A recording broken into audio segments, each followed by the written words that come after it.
So today we are going to start LPG. What does these terms mean and what are its implications?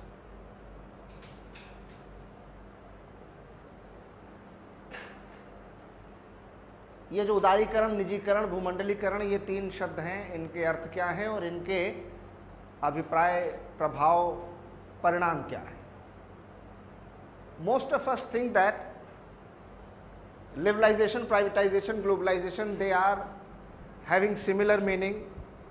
They can be used interchangeably, synonymously to each other, but it is not true. These three are different terms with different meaning, nature and connotation, with different implications.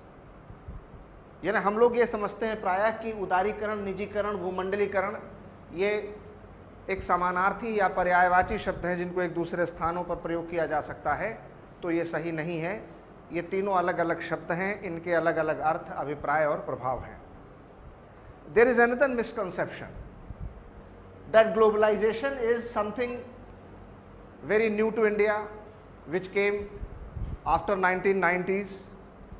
Second misunderstanding, that globalization is a Western concept. It is alien to India. And third misconception, that globalization is something related to business, finance, trade, commerce or economy. These are all misconceptions. ये भ्रम है, ये मिथ्या अवधारणा है, गलत है। ये समझना कि भूमंडलीकरण एक नई अवधारणा है जो 90 के दशक के बाद भारत में आई, बिल्कुल मिथ्या, भ्रामक, तथ्यों के परे है। दूसरा ये समझना कि भूमंडलीकरण कोई पश्चिम के देशों से आया हुआ विचार है, पाश्चात्य विचार है, नवीन विचार है, भारत के लिए सर्वथा नया है, ये सही नहीं है। और तीसरा कि भूमंडलीकरण का अर्थ है वित्त, अर्थव्यवस्था, कारोबार से जुड़ा हुआ, यह भी गलत है। क्योंकि आप समझने के लिए पहले देखें कि भूमंडलीकरण का मतलब क्या होता है। Integration of one country with rest of the world is called globalisation. यानी कि किसी भी एक देश यानी भारत का शेष विश्व के साथ एकीकरण होना, ये भूमंडलीकरण कहलाता है। अर्थात विश्व का भारत पर और भारत का विश्व पर अनेक क्षेत्रों में क्या अंतर संबंध हो रहा है, क्या प्रभाव हो रहा है, क्या परिणाम हो रहा है, यह वैश्वीकरण है। और इसलिए हमारा खान पान, हमारा रहन सहन, हमारा उठना बोलना, हमारे तीज त्यौहार, हमारी परंपराएं, हमारा सामाजिक, आर्थिक, राजनीतिक जीवन और हमारा व्यापार, वाणिज्य, अर्थव्यवस्था भी, ये सभी इसका अंग है। यानी कि हमारे देश के रहन सहन, समाज, आचार विचार, व्यवस्था, लोकाचार, सामाजिक, आर्थिक और राजनीतिक जीवन पर विश्व का क्या प्रभाव है और विश्व का भारत के साथ क्या अंतर संबंध है, जुड़ाव है, यह वैश्वीकरण कहलाता है। And therefore globalization is not restricted only and only to business, finance, trade and commerce. It is related to every aspect of human life. The way we live, what we eat, our social customs, values, rituals, festivals and society, economy, polity, and therefore it also includes trade, business, commerce, etc. मिसाल के तौर पर आज हमारे यहाँ आम तौर पर खान पान में macaroni, pizza, burger, lasagna, Italian dishes, continental food, ये खाया पिया जा रहा है। आजकल के बच्चे ज़्यादातर Coke, Thums Up, burger, pizza खाते हैं, जिससे कई सारी उनमें दिक्कतें और परेशानियां भी आ रही हैं। लेकिन ये खान पान का प्रभाव हमारे ऊपर किससे पड़ा? ये बाहर के देशों से हमारे यहाँ आया, चाहे पश्चिम से आया, चाहे यूरोप से आया, चाहे कहीं से आया।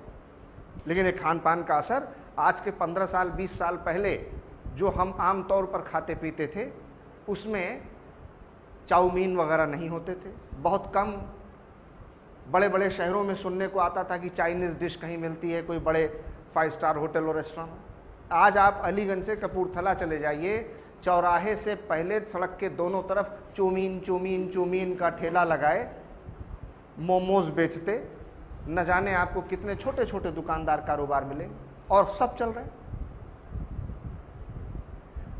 यही भारत का समोसा, भारत का चिकन टिक्का, भारत की करी आज ब्रिटेन और अमेरिका के होटल, रेस्टोरेंट और खान पान में देखी जा रही है। आज भारत का जायका, भारत के डिशेस, भारत की क्विजीन, भारत की कुलिनरी अफेयर्स, भारत के मसाले, भारत का आयुर्वेद, भारत का योग, संयुक्त राष्ट्र संघ योग दिवस मना रहा है। तो वो योग और शांति और साधना और तपस्या और हर्बल प्रोडक्ट के नाम पर कुछ भी आप उनको दे दीजिए, वो उसको फौरन अपना ले रहे हैं। आयुर्वेद आज पूरे वेस्ट में एक अल्टरनेटिव थेरेपी ऑफ मेडिसिन के रूप में बहुत लोकप्रिय हो रहा है। तो हमारे देश से समोसा, चिकन टिक्का, करी, आयुर्वेद, योग, हर्बल प्रोडक्ट्स, ये विश्व के तमाम देशों में, ख़ासतौर से पश्चिम के देशों में, यूरोप और अमेरिका में जा रहे हैं, और वहाँ से जो खान पान के तौर तरीके हैं वो हम अपना रहे हैं। ये वैश्वीकरण है। पहले हम लोग गिल्ली डंडा, कबड्डी, खो खो, आइस पाइस और तमाम ऐसे खेल खेला करते थे जिनमें हम लोग बाहर फील्ड्स में, मैदानों में शाम को खेला करते थे।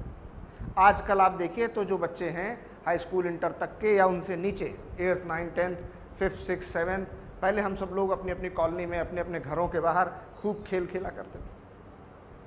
आजकल का 3-4 वर्ष से लेकर के 15-16 वर्ष तक का जो हमारे युवा वर्ग का या छोटे किशोर बच्चों का वर्ग है, वो सुडोकू खेलता है, कंप्यूटर गेम खेलता है। वो अगर फुटबॉल भी खेलता है तो कंप्यूटर पर खेलता है। यानी उसकी फिजिकल फिटनेस, उसके फिजिकल एक्टिविटी को देखें तो हमारे यहाँ खान पान के साथ साथ खेलकूद में भी पश्चिम का असर है। यहाँ पर अब ज़्यादातर हम लोग कंप्यूटर गेम्स खेलते हैं या हम कोई इस तरीके का सॉफ्टवेयर या ऐप्स के ज़रिए खेलते हैं। अब हम सुडोकू और ब्रेन स्टॉर्मिंग के लिए अलग अलग तरीके के क्विज सॉल्व करते हैं, जो कि बाहर के देशों से हमने अपनाया। हमारे यहाँ का शतरंज, हमारे यहाँ का चौसर अब दुनिया के दूसरे हिस्सों में चला गया। ये खेलकूद पर असर है।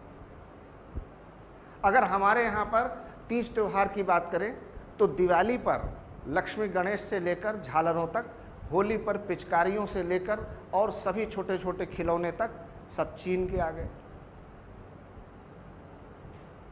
यानी हमारे तीज त्योहारों पर भी देश के बाहर के सामानों का प्रयोग होने लगा। आज दुनिया में, अमेरिका में, दुबई में, यूएई में दिवाली मनाई जाती है, होली मनाई जाती है। President house United states of America में पिछले 10-15 सालों से लगातार होली, दिवाली, खासतौर से दिवाली का सेलिब्रेशन बड़े धूमधाम से होता है। ये भी ग्लोबलाइजेशन है।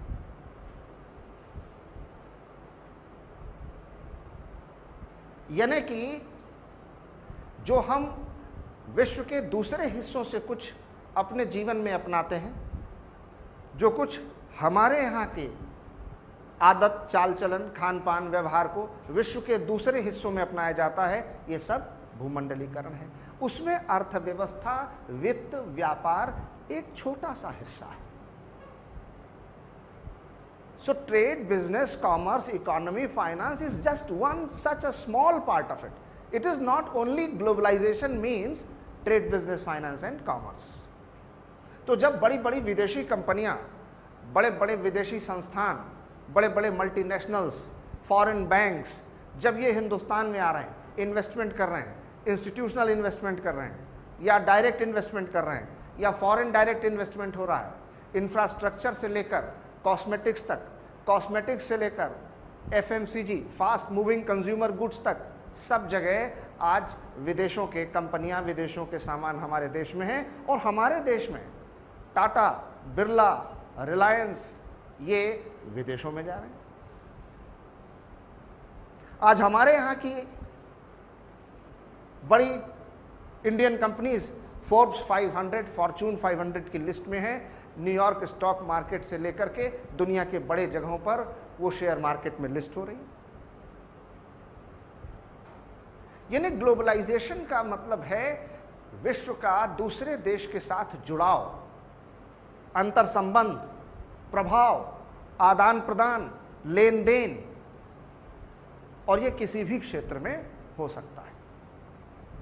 So globalisation means integration, assimilation, exchange between one country and rest of the world. एक और बड़ी बात कि ये तो 90 के दशक के बाद शुरू हुआ, नहीं, बिल्कुल नहीं।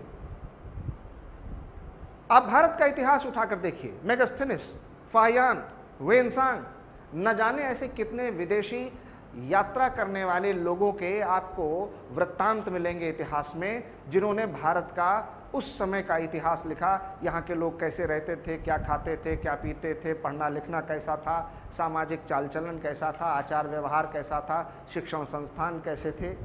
इसके प्रत्यक्ष अप्रत्यक्ष न जाने कितने इतिहास में प्रमाण मिलते हैं कि नालंदा और तक्षशिला जैसे बड़े बड़े भारत के विश्वविद्यालयों में देश विदेश से, दूर दूर से छात्र पढ़ने के लिए आते थे,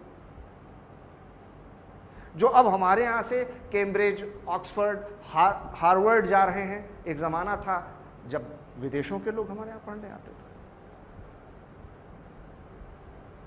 और नालंदा और तक्षशिला ये कोई आज की बात नहीं है कि 90 के दशक के बाद की बात है। Always, always, always in the human history you will find that in the form of warriors, traders, preachers, explorers, travelers, students, businessmen, traders, they have been coming to India, and from India we have been going all across the world. So there has been a crisscross. In the Indus Valley civilization also you find this type of evidences that from India there were trade and business links and relations with far off countries in the world. So it is not a new concept. Alexander, I say Alexander is the first agent of globalization, 3rd century BC, who tried to conquer the world, who tried to make this conquest and tried to establish one empire in the world. तो सिकंदर से लेकर के आप ऐसे न जाने कितने प्रत्यक्ष अप्रत्यक्ष ऐसे प्रमाण इतिहास में पाते हैं जब धर्मोपदेशकों के रूप में, योद्धाओं के रूप में, छात्रों के रूप में, यात्रियों के रूप में, तीर्थयात्रियों के रूप में देश विदेश से लोग भारत आते थे और भारत से लोग देश विदेशों में जाते थे। सिंधु घाटी की सभ्यता के इतिहास के दौरान भी इस प्रकार के प्रमाण मिलते हैं कि भारत के व्यापारिक संबंध दुनिया के उस समय के दूर दूर दराज के देशों के साथ बने हुए थे। यानी कि ये 90 के दशक के बाद का चलन नहीं है। हाँ, हुआ क्या? पहले के दौर में भूमंडलीकरण की प्रक्रिया बहुत धीमी थी, क्योंकि यात्राएं करना बहुत जोखिम भरा होता था। यात्राओं करने का एकमात्र साधन समुद्री साधन होता था। विज्ञान, तकनीक इतने उन्नत नहीं थे। तिरपाल के जहाज चला करते थे, कोई कंपास नाम की या दिशा सूचक यंत्र नहीं हुआ करते थे। अगर बड़े बड़े तूफान आ जाते थे रास्ते में तो पूरे के पूरे जहाज डूब के ख़त्म हो जाते थे। सड़क मार्ग से यात्रा करना आसान काम नहीं था। आने जाने के लिए साधन के तौर पर केवल ऊंट, घोड़े, खच्चर यही सब थे। तो भूमंडलीकरण की प्रक्रिया बहुत धीरे थी, क्योंकि विश्व के एक स्थान से दूसरे स्थान जाना बहुत जोखिम भरा था। रास्ते में दस्यु, डकैत, लूट लिए जाने का खतरा था। मौसम और जलवायु अनुकूल नहीं रहते थे। आने जाने के साधन नहीं थे। सूचना और संचार की तकनीकें नहीं थी। इसलिए बहुत कम लोग दुनिया के एक से दूसरे हिस्सों में जा पाते थे या इसकी कोशिशें करते थे, क्योंकि बहुत जोखिम भरा काम होता था. But what happened after industrial revolution, when there was Renaissance, there was progress in science, there was progress in technology. What happened? Gradually, with the passage of time, traveling, transportation, communication, information technology, it became so advanced, so easy, so comfortable, that it had now become very easy for a common man to travel from one part of the world to the rest other parts of the world. With development of civil aviation, with development of aircrafts, now through air route, it became so easy and less consuming in time, money, resources, that even a common man could travel from India to America and to any other part of the world without any difficulty. So science and technology, it accelerated the growth and volume of globalization. हुआ ये कि ये प्रक्रिया तो बहुत पुरानी थी, लेकिन तकनीक, सूचना, संचार, यातायात, परिवहन, विज्ञान, जैसे जैसे इनकी प्रगति होती गई, विश्व के एक दूसरे देशों में आना जाना आसान होता गया, सरल होता गया, सुविधाजनक होता गया, जोखिम घटते गए और लोग बड़ी संख्या में एक से दूसरे देशों में आने जाने लगे. आज यूनाइटेड नेशंस का एक अनुमान है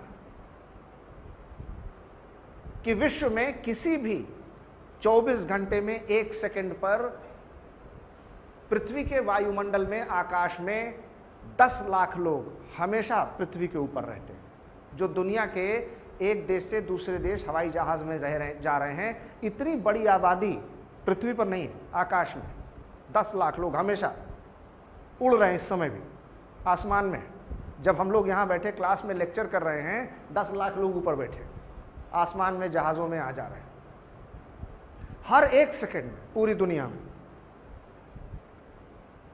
पहले होता क्या था, अपने ही देश में 50, 60, 70 के दशक में अगर गांव का कोई अच्छा लिखा पढ़ा लिखा नौजवान शहर में नौकरी पा गया तो पूरब के गांव से वो गोरखपुर, बनारस, इलाहाबाद आ जाता था. यही बड़ी उपलब्धि मानी जाती थी. और जब वो आता था और यहाँ पर IAS, PCS, जुडिशियल सर्विसेज कहीं पर नौकरी पा जाता था, तो फिर पहला काम उसका ये होता था कि अपने छोटे भाई बहन और घर के परिवार के नाते रिश्तेदार में जान पहचान के लोगों को वो ले आता था.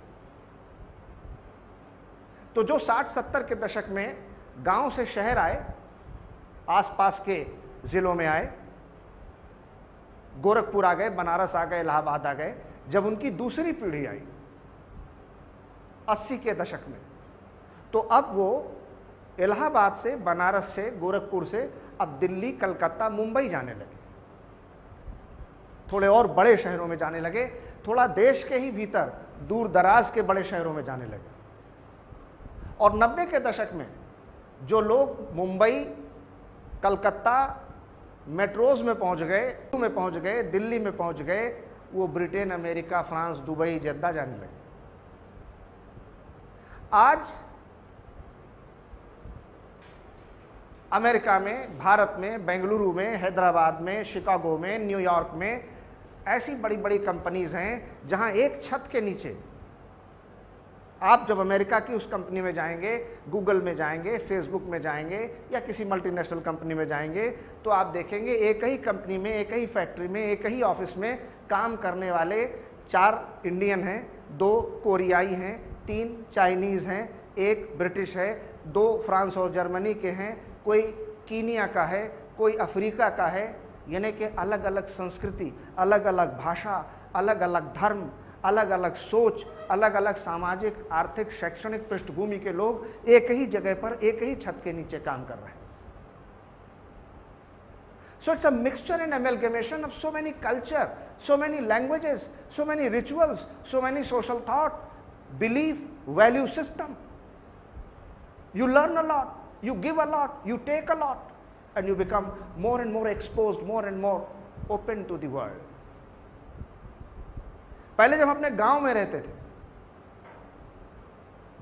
तो हमारे साथ उठने बैठने, खाने पीने, यारी दोस्ती, लड़ाई झगड़ा करने वाले कौन लोग होते थे? हमारे अपने ही गांव के लोग। हम सब की भाषा, बोली, रहन सहन एक होता था। फिर जब हम शहरों में आए तो हमने ये देखा, हाँ हम भोजपुरी बोलते हैं तो कोई केवल खड़ी हिंदी बोलता है, कुछ ऐसे भी हैं जो अंग्रेजी बोलते हैं, लेकिन आमतौर पर सबका रहन सहन, खान पान एक ही जैसा। फिर जब हम पहली बार बेंगलुरु में गए और चेन्नई में गए और मुंबई में गए, तब हमने देखा कि यहाँ पर तो भोजपुरी बोलने वाले हमारे जैसे भी कुछ लोग हैं, और तमिल और तेलुगु और कन्नड़ और मलयाली बोलने वाले लोग भी हैं, और 2-4 मणिपुर और नागालैंड से भी हैं, और कुछ पंजाब और जोधपुर और राजस्थान से भी हैं, अरे और कश्मीर से भी हैं। अब एक जगह पर इन्फोसिस के बंगलोर के दफ्तर में, हैदराबाद के दफ्तर में काम करने वाले लोगों की जो टीम है, उसमें एक मिनी इंडिया है जिसमें तरह तरह की संस्कृति है, तरह तरह के रहन सहन, तरह तरह के खान पान, तरह तरह के। तो अब जब आप दफ्तर में लंच टाइम में बैठ रहे हैं तो इडली और डोसा और उपमा और छोला भटूरा और दाल चावल और पायसम और सब कुछ खाने को मिल रहा है, क्योंकि अलग अलग संस्कृति, अलग अलग खान पान, अलग अलग रहन सहन। तो अब आप जो कि पूर्वी उत्तर प्रदेश के एक छोटे से गांव में हैं और आपके लिए त्योहार का मतलब केवल होली और दिवाली होता था, अब आपने देखा कि नहीं, ओणम भी है, पोंगल भी है, बैसाखी भी है, बिहू भी है, ईद भी है, दशहरा भी है, शबरात भी है। तो आपकी जानकारी, आपका लोगों से जुड़ाव, आपका लोगों से बातचीत का दायरा बढ़ा। फिर जब आप विदेशों में गए तो आपने देखा कि अभी तक जब आप लखनऊ में रहते थे तो उत्तर प्रदेश से ही लगता था कि कर्नाटक तो बहुत दूर है, चेन्नई में रहने वाला एकदम अपरिचित मालूम होता था। अब अगर आपको ये पता चला कि आप लखनऊ के हैं और किसी ने बताया कि वो गुलबर्गा का है, तो आप कह रहे बिल्कुल बगल की बात है, अरे क्या बात है, हमारे दोस्त सब हम लोग इंडिया से। और फिर वहां आपको अफ्रीका से और एशिया से और यूरेशिया से और यूरोप से और चाइना से और इंडिया से, अलग अलग देश से, अलग अलग महाद्वीपों से काम करने वाले लोग मिले। ये भूमंडलीकरण का विस्तार होता गया। तो भूमंडलीकरण का प्रभाव क्या हुआ? भूमंडलीकरण का प्रभाव ये हुआ, विचारों का प्रभाव, न सिर्फ व्यक्ति का। When a man goes to another country, he doesn't go as a person alone. When he goes along with his ideas, his mind, his thought process, his habits, good or bad. And when you go to a particular place, you go as a whole human being with all your goods and bad habits, with all your food habits, with all your culture, with all your thought process. So it is the movement of not only individuals, it is the movement of ideas, it is the movement of social values, it is the movement of everything that we live in. This is the impact of globalization. Globalization doesn't mean only money, finance, business, trade and commerce. It is just a small part of it.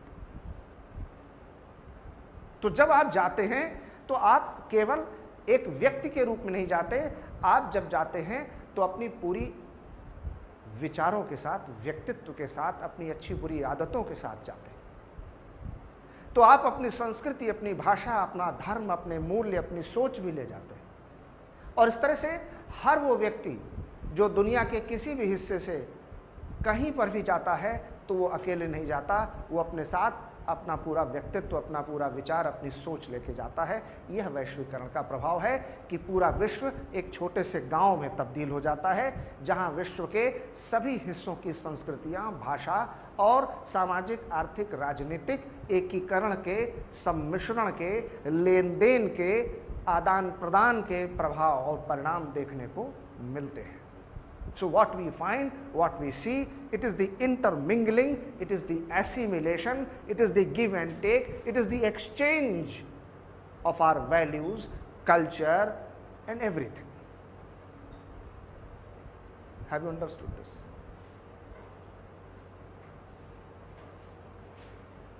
तो liberalisation का क्या मतलब है?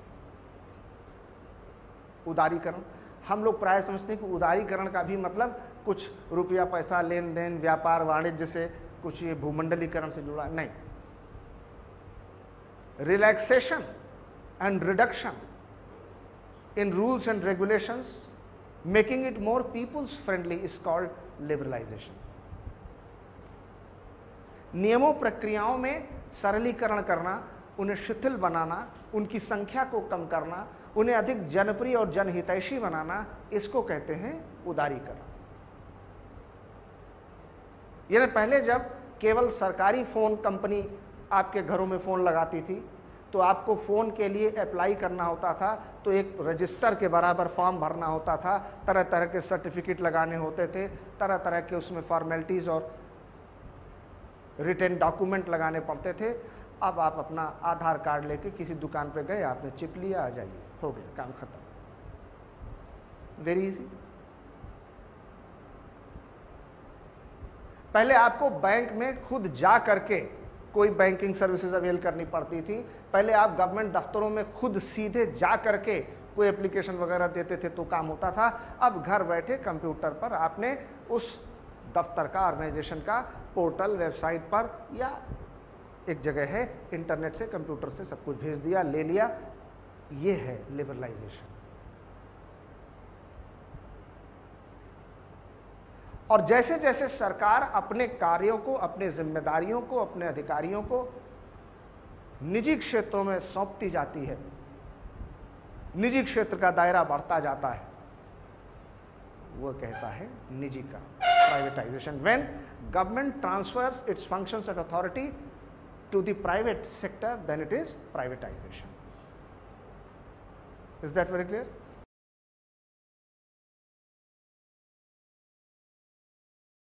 अब आप लिख सकते हैं ऐसे: liberalisation, privatisation and globalisation, LPG,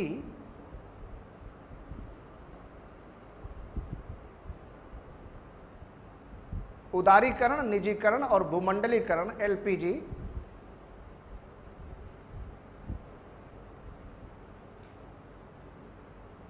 is a new buzzword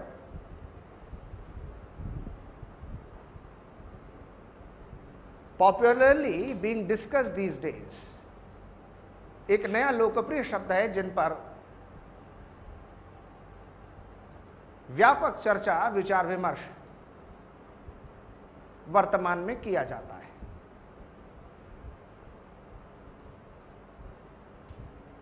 These three are distinct, unique, separate and different words.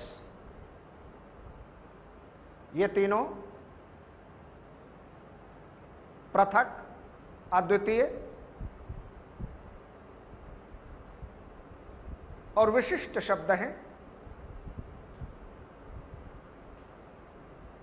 having different meaning, nature, connotation and implications,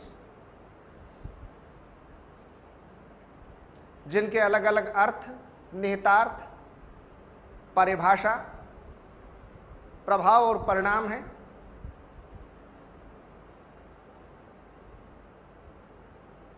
Hence they cannot and should not be used interchangeably, synonymously with each other or a substitute of each other.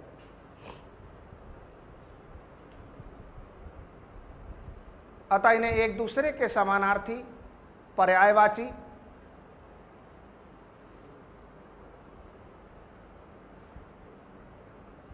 या एक दूसरे के स्थान पर प्रयोग करने वाले शब्द नहीं मानना चाहिए, न इनका प्रयोग करना चाहिए।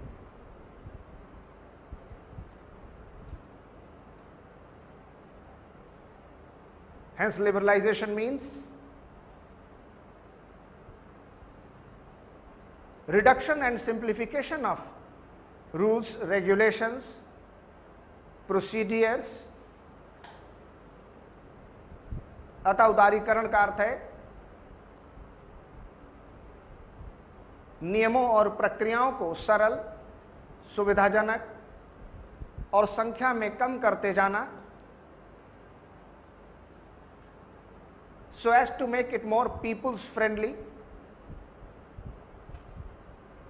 ताकि यह अधिक जनहितैषी मित्रवत हो।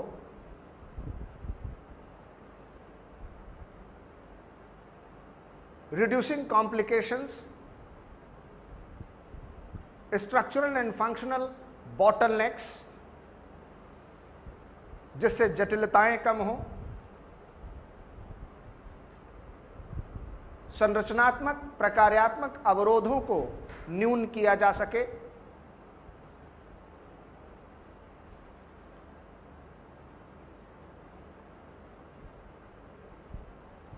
And processes can be made more user friendly, और इन प्रक्रियाओं को अधिक आसान और जनहितैषी प्रक्रियाओं में बदला जाए।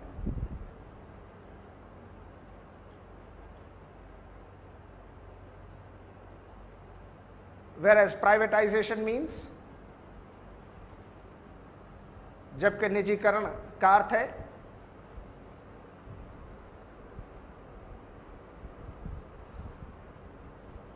Transfer of government functions, authorities and its stake to the private sector। सरकार से कार्यदायित्व, क्षेत्राधिकार, शेयरधारिता इत्यादि को निजी क्षेत्रों में सौंपना, for which disinvestment और reducing the share holdings of the government, जिसके लिए विनिवेश या सरकार की शेयरधारिताओं को कम करना, are the ways and means और मैकेनिज्म टू अचीव प्राइवेटाइजेशन। यह निजीकरण को प्राप्त करने के मार्ग, उपाय, साधन और प्रक्रियाएं।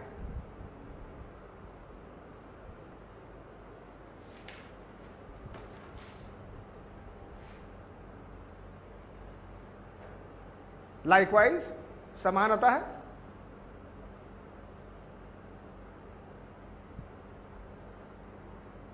Globalisation is inter relationship, intermingling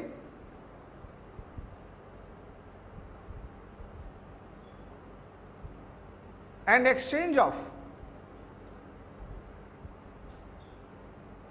one part of the world with rest of the world।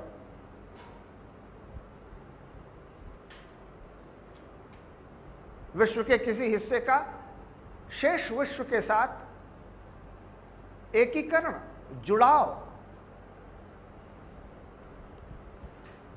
या आदान प्रदान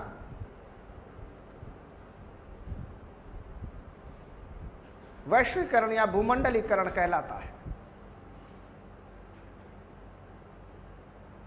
Hence there are few myths, misconceptions and misnomers about it। अतः इस विषय में कुछ मिथ्या, भ्रामक और असत्य अवधारणाएं हैं, सच एज, जैसे कि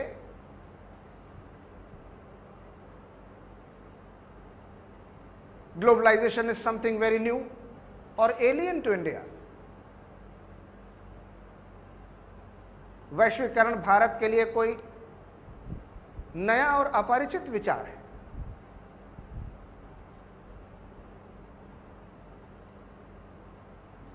That it came from Europe or the Western world।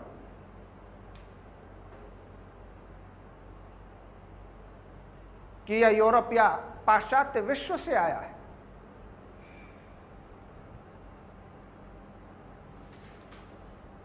That it is something related only to trade, business, finance, commerce and industry।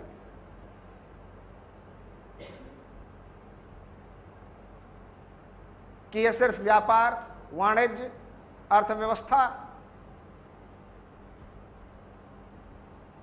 वित्त या उद्योग क्षेत्र से ही जुड़ा हुआ है।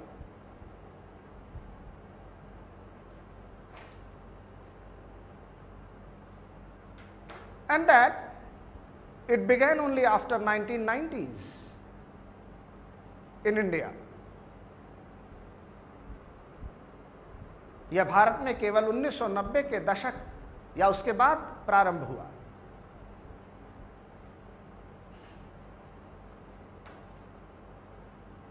The fact is just opposite to it.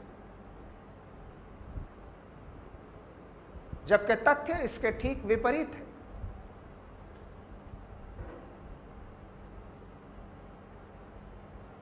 Globalization is as old as the history of mankind itself.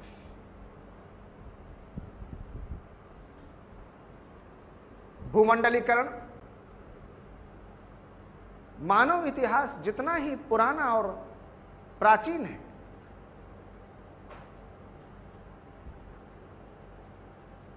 Alexander tried to make global conquest as early as 3rd century BC.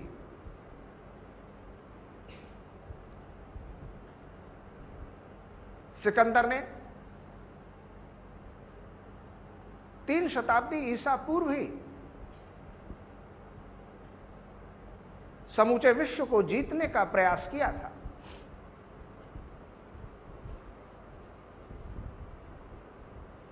There are innumerable and sound evidences, ऐसे कई और ठोस प्रमाण हैं which prove that, जो सिद्ध करते हैं कि even during the Indus Valley civilization period, कि सिंधु घाटी की सभ्यता के काल में भी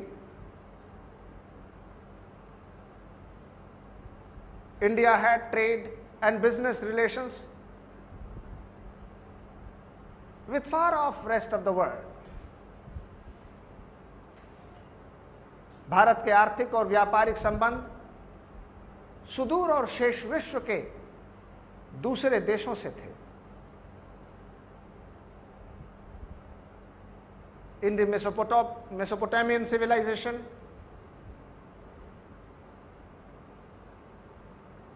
Nile River Valley civilization और Chinese civilization, दजला फरात की नदियों, मिस्र और नील की सभ्यता से लेकर चीन की सभ्यता तक के प्राचीन इतिहास में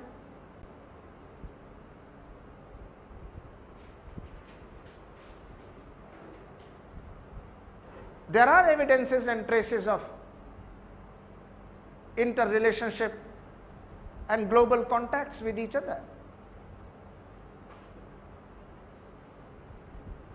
अंतर संबंध और वैश्विक संपर्कों के प्रमाण एक दूसरे के साथ मिलते हैं।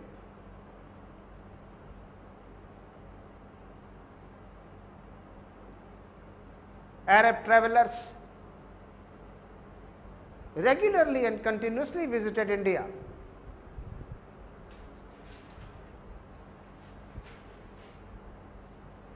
Right from the early medieval period.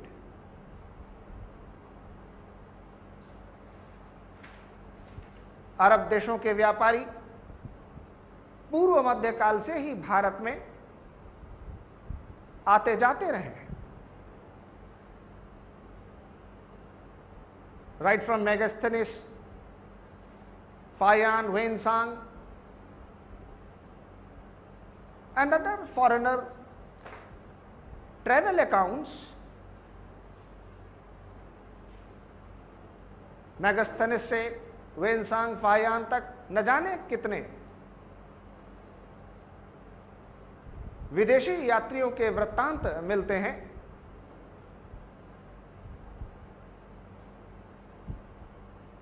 That give detailed account of Indian society, polity and economy of that time.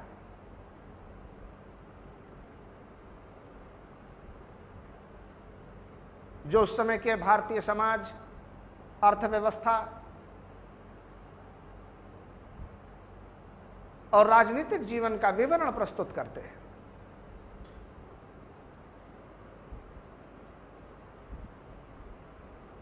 in the most world famous universities of their time, Nalanda and Taxila विश्वविद्यालय अपने समय के विश्व प्रसिद्ध नालंदा और तक्षशिला के विश्वविद्यालयों में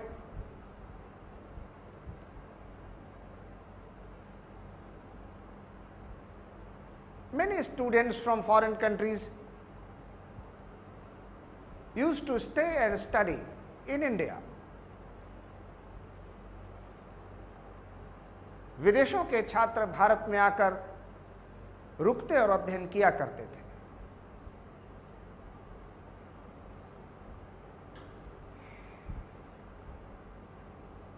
Hence globalization always existed.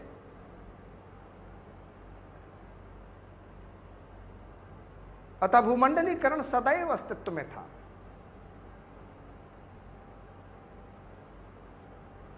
In the form of warriors, preachers, traders, pilgrimages, students, travelers, so on and so forth. धर्मोपदेशकों, योद्धाओं, छात्रों, व्यापारियों, तीर्थ यात्रियों इत्यादि के रूप में people have been crisscrossing the world from one to another corner. लोग विश्व के एक हिस्से से दूसरे हिस्से में आते जाते रहे हैं।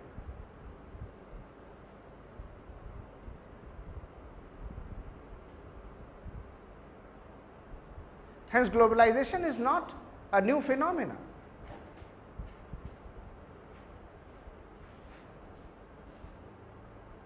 अतः भूमंडलीकरण कोई नया विचार नहीं है या नई अवधारणा या प्रक्रिया नहीं है।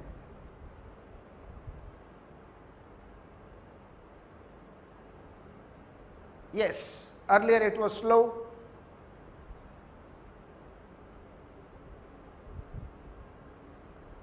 पहले इसकी गति कम थी। Less people traveled all across the world.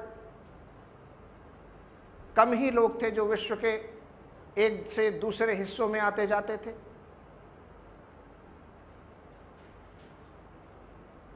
Journeys were fraught with danger.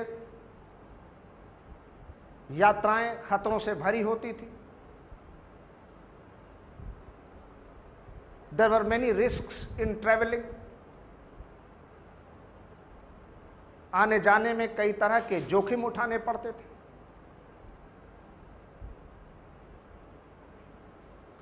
Mostly sea route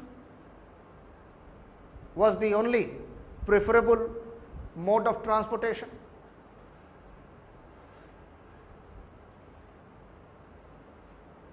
प्रायः समुद्री मार्ग ही मुख्य परिवहन और आवागमन का मार्ग और स्रोत था। That too,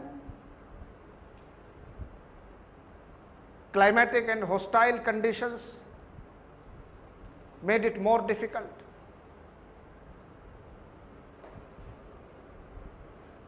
वह भी जलवायु और अन्य प्रतिकूल परिस्थितियां इसे और अधिक कठिन बना देती थी।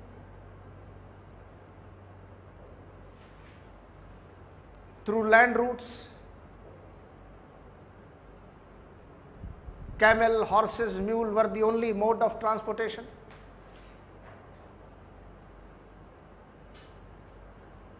घोड़े, ऊंट, खच्चर इत्यादि थल मार्ग के साधन हुआ करते थे।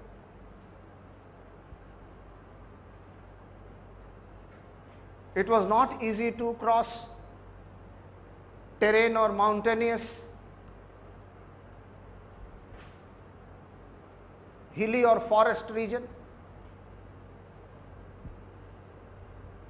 दुर्गम पहाड़ी या जंगली क्षेत्रों में आना जाना या उसे पार करना आसान नहीं होता था।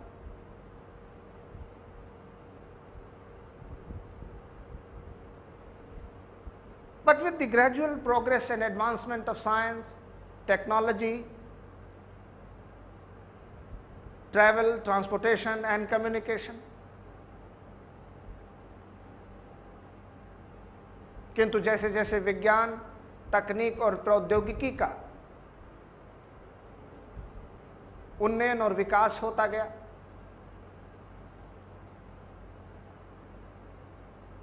सूचना, संचार, यातायात और परिवहन के साधन बेहतर होते गए,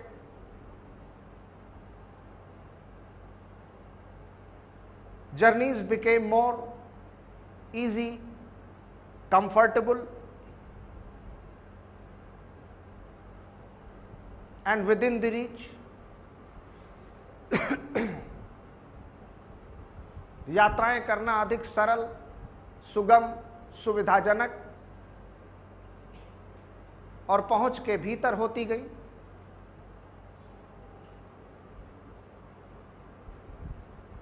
Large number of people started crisscrossing the world from one to another part.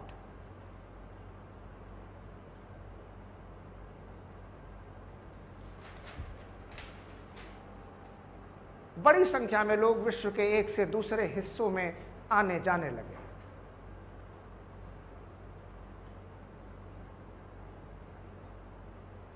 Hence 1990s and afterwards, अतः 1990 के दशक और उसके बाद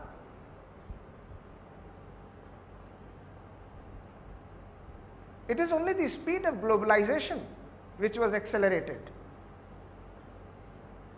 Its quality, quantity and volume enhanced.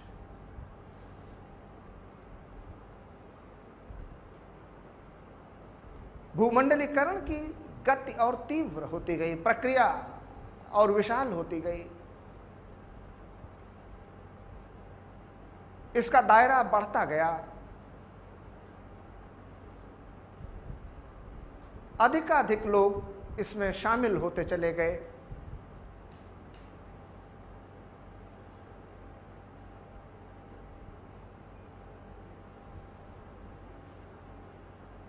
And globalization does not only mean, or it is not only restricted to trade, business, finance, commerce, etc. alone.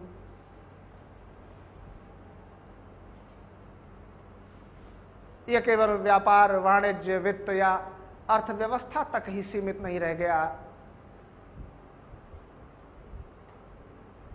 It is related to every aspect of human life.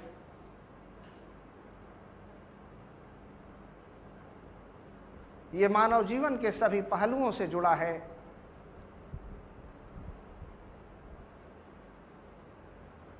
The way we eat and dress ourselves, जो हमारा खान पान, ओढ़ना और परिधान है। The way we celebrate our festivals, rituals, customs and conventions,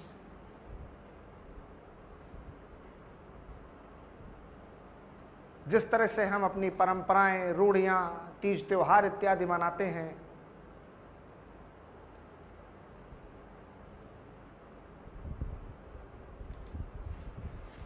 games we play, खेल जो हम खेलते हैं,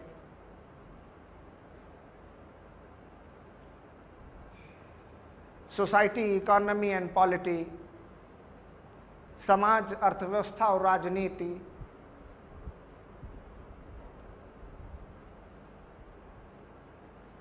hardly any sector of human life,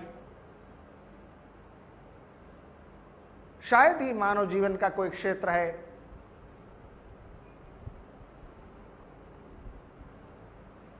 which is not having the process or impact of globalization.